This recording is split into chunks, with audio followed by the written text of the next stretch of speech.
not only was the Nile about the flood, but was a time for a new birth, a new beginning.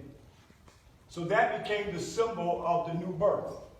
That idea was copied by Christianity, the Star of the East, that indicated that the Serapis Jesus would be born at December the 25th.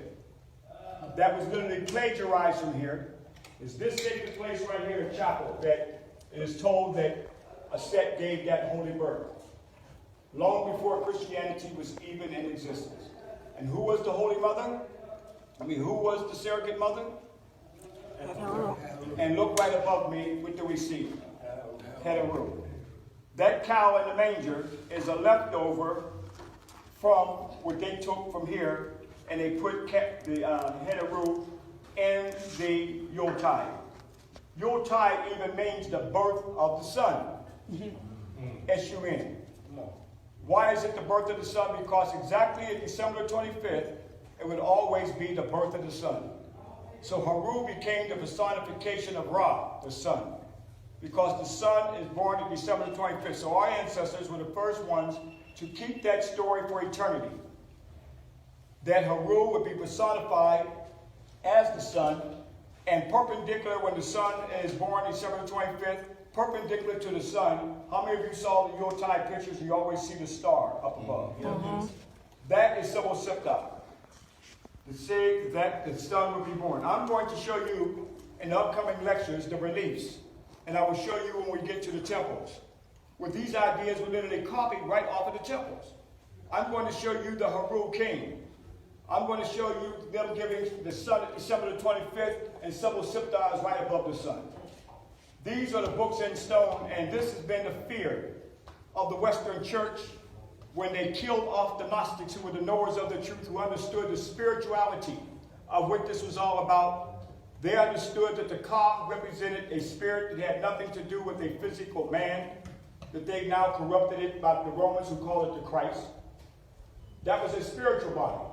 So they knew they had to get rid of all these Gnostics, who were the knowers, who understood what this was all about. And Theodosius and Justinian in the 4th and 6th century AD shut these temples down.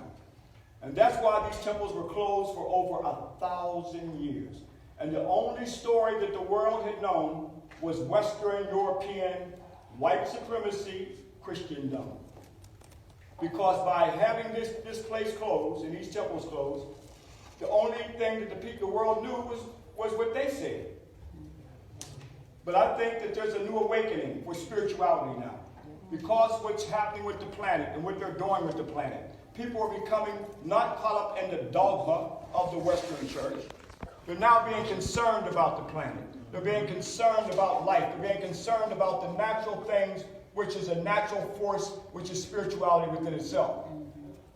Not about somebody deifying somebody else and now saying that you can have dominion over the planet Earth to do whatever you want. That's the Western version of Christianity in the opening pages of the Bible. It had dominion of the earth. No, to have one with this planet Earth. But back to what I was saying, those Shanus down there, all behind you, look at all of them are blank. They're blank everywhere. Because the Ptolemies could not read the Medu Neter. The only one that could actually read the Medu Neter is Cleopatra. That's why when you see her Shanus, her name is actually in it. Because she could read it. She could read the Medu Neter.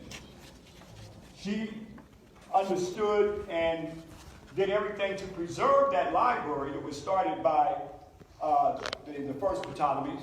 Because she knew that knowledge was thousands of years older than her Ptolemaic line. She knew it was thousands of years older.